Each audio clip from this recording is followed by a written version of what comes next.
से आपके अपने चैनल पर। तो आज हम लोग इस वीडियो में देखेंगे जो मध्य प्रदेश के नर्सिंग के स्टूडेंट हैं उनका प्रीवियस ईयर क्वेश्चन पेपर। ठीक है, तो इसके लिए मैंने पहले वीडियो बना चुका था, तो जो पहला वीडियो ना देखे हों जाकर के उसको ज़रूर देख लें। जो आप लोग PNST यानी प्री नर्सिंग सिलेक्शन टेस्ट जो होता है उन सब के लिए प्रीवियस ईयर क्वेश्चन पेपर है जो कि 2022 में शायद हुआ था। तो उनका ये पेपर आपको मैं दिखा रहा हूँ अभी।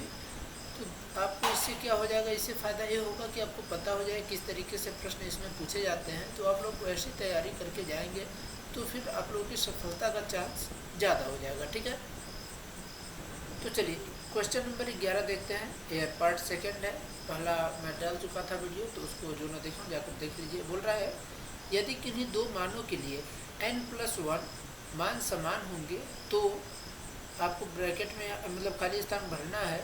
निम्न मान में कम ऊर्जा होगी और इसलिए खाली जगह भरा जाएगा। तो ऑप्शन दे रहा है n के निम्न मान में कम ऊर्जा होगी और इसलिए पहले भरा जाएगा, या n बाद में, या i बाद में, या फिर यहाँ पर हो जाएगा i पहले। ठीक है, तो इसका हमारा सही उत्तर क्या हो जाएगा, ऑप्शन नंबर 1। हमारा ऑप्शन नंबर 1 क्या है देख लेते हैं। ऑप्शन नंबर 1 हमारा है n और पहले, यानी यहाँ पर हो जाएगा n के निम्न मान कम ऊर्जा होगी और इसलिए पहले भरा जाएगा।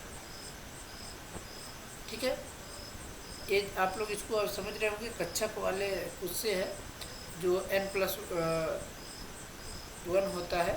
ठीक है ना, तो यहाँ से आप लोग ये चीज़ समझेंगे।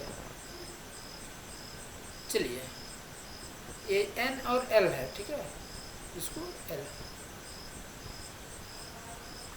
अगला देख लेते हैं। अगला प्रश्न क्या है कि निम्नलिखित आपको अफवाह का सिद्धांत आप लोग पढ़े होंगे, तो अफवाह के सिद्धांत के लिए गलत कथन का आपको चयन करना है। इसमें सब नियम सही है अफवाह का, लेकिन एक जो कथन आपको दिया गया है वो गलत है, तो आपको बताना है इसमें से कौन सा गलत है।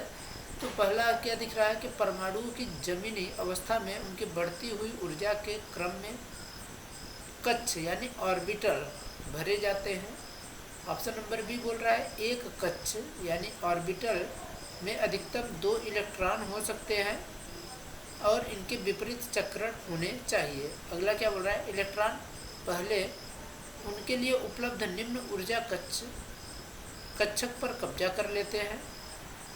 और अगला बोल रहा है जिस क्रम में कक्षाएं इलेक्ट्रॉनों से भरी होती हैं वह है 1s 2s 2p 3s 3p 4s 3d 4p, इस तरीके से एक क्रम आपको बोल रहा है। तो इसमें से कौन सा जो है, तो ये अफवाह के नियम से सही नहीं है, तो हमारा ऑप्शन नंबर बी हो जाएगा, यानी एक कक्ष में अधिकतम 2 इलेक्ट्रॉन हो सकते हैं और इसके विपरीत चक्रण होने चाहिए, ये जो दिया गया है ये गलत है। ठीक है, अगला चलिए देख लेते हैं। अगला प्रश्न 13 नंबर है। क्या बोल रहा है, क्रोमियम और कॉपर जैसे इलेक्ट्रॉनिक विन्यास तत्व इलेक्ट्रॉन विन्यास के नियमों से विचलित क्यों हो जाते हैं, जैसा कि अफवाह का सिद्धांत में कहा गया है। क्या बोला है कि अफवाह के सिद्धांत में कि आधे भरे हुए और पूरी तरह से भरे हुए कक्ष अधिक स्थिर होते हैं, सरल इलेक्ट्रॉन विन्यास होना अधिक सुविधाजनक है, आधे भरे और पूरी तरीके से भरे हुए कक्षक अस्थिर की ओर ले जाते हैं क्योंकि उनके इलेक्ट्रॉन 3 और आधा उपकोष को भरते हैं। तो इसका हमारा सही उत्तर क्या हो जाएगा, क्योंकि बोल क्या रहा है कि क्रोमियम और कॉपर जैसे इलेक्ट्रॉनिक विन्यास था तो इलेक्ट्रॉनिक विन्यास के नियमों को विचलित हो जाते हैं, जैसा कि अफवाह सिद्धांत बोला है। तो क्यों विचलित हो जाते हैं, तो यहाँ पर उत्तर सही हो जाएगा ऑप्शन नंबर ए, यानी आधे भरे हुए और पूरी तरीके से भरे हुए कक्षक अधिक स्थिर होते हैं। ठीक है, इसके वजह से वो विचलित हो जाते हैं। चलिए ठीक है, अगला प्रश्न देखते हैं। 14 नंबर क्या बोल रहा है, अभिक्रिया की ऊष्मा ताप के साथ बदलती रहती है, यह किस समीकरण द्वारा दिया जाता है। ऑप्शन नंबर ए बोल रहा है हेस का स्थिर ऊष्मा योग का नियम। ऑप्शन नंबर बी बोल रहा है आर्हेनियस का समीकरण। ऑप्शन नंबर सी ऊष्मा गति का द्वितीय नियम। ऑप्शन नंबर डी बोल रहा है किरचॉफ का समीकरण। तो हम फिर से एक बार प्रश्न देखेंगे। क्या बोल रहा है, अभिक्रिया की ऊष्मा ताप के साथ बदलती रहती है, यह समीकरण किसके द्वारा दिया गया, तो किरचॉफ का नियम इसमें सही उत्तर हो जाएगा। अगला प्रश्न देख लेते हैं। अगला प्रश्न क्या दिया है, 15 नंबर दिए गए किस यौगिक में मैग्नीज की त्रिज्या सर्वाधिक होती है। तो इसमें मैग्नीज की त्रिज्या सर्वाधिक किसमें होगी आपको ये बताना है। पहला बोल रहा है MnO2, बी नंबर बोल रहा है KMnO4, सी नंबर बोल रहा है यहाँ पर MnO, और 4 नंबर बोल रहा है आपका यानी डी नंबर K3MnCn का होल 6, ठीक है। तो यहाँ हमारा क्या हो जाएगा, आंसर नंबर हमारा सी यानी MnO, ठीक है। अगला देख लेते हैं। अगला प्रश्न क्या दिया गया है, सोडियम हेक्सामेटाफॉस्फेट को जाना जाता है। तो सोडियम हेक्सामेटाफॉस्फेट को किस नाम से जाना जाता है, केल्गॉन, परम्यूटेट, नॉटलेट या नाइट्रोलियम, ठीक है। तो इसमें हमारा सही उत्तर क्या हो जाएगा, ऑप्शन नंबर ए यानी केल्गॉन, ठीक है। अगला प्रश्न देखते हैं। अगला प्रश्न हमारा क्या दिया गया है। अगला प्रश्न यहाँ पर मिल रहा है, यौगिक ए तथा बी की तरल HCl के साथ पृथक पृथक अभिक्रिया कराने पर क्रमशः Y तथा Z गैस निकलती है। Y अम्लीय डाइक्रोमेट पत्रा को हरा करती है, जबकि Z लेड एसीटेट पत्रा को काला करती है। अतः ए तथा बी यौगिक क्रमशः होंगे, कैसे होंगे, Na2O3, Na2S, NaCl, Na2O3, Na2S, Na2O3, और लास्ट में क्या आता है Na2SO3, K2SO4। तो हमारा सही उत्तर क्या हो जाएगा, answer number A. Answer number हमारा ए क्या है, Na2O3 Na2S, ठीक है।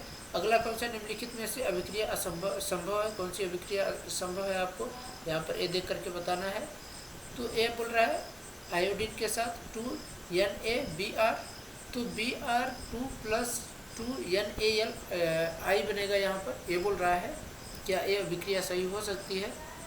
अगला क्या बोल रहा है, ये मतलब कौन सी अभिक्रिया संभव है। सही तो देखिए सब होंगे, लेकिन इसमें क्या है कि जो अभिक्रिया संभव हो सकती है उसी को हमको बताना है, ठीक है। और यहाँ पर क्या है I2NaCl, तो यहाँ पर Cl2 आ गया, और 2NaI ये भी हो गया। सही तो देखिए हमारे इस तरीके से तो सही हो रहा है, लेकिन कौन सी अभिक्रिया संभव है, क्योंकि संभव अभिक्रिया सभी नहीं होती हैं। क्योंकि आप जब देखेंगे Na के साथ क्या क्रिया, मतलब NaCl की क्रिया क्या आयोडीन के साथ होती है।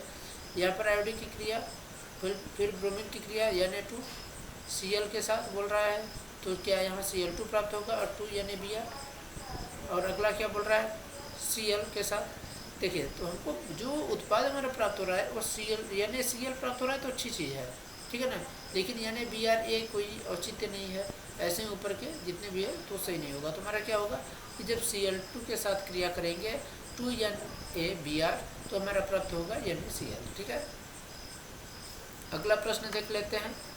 HCl और H2Cl2 नहीं बन सकता, तो HF हाइड्रोजन बॉन्ड कैसे बन सकता है, ठीक है।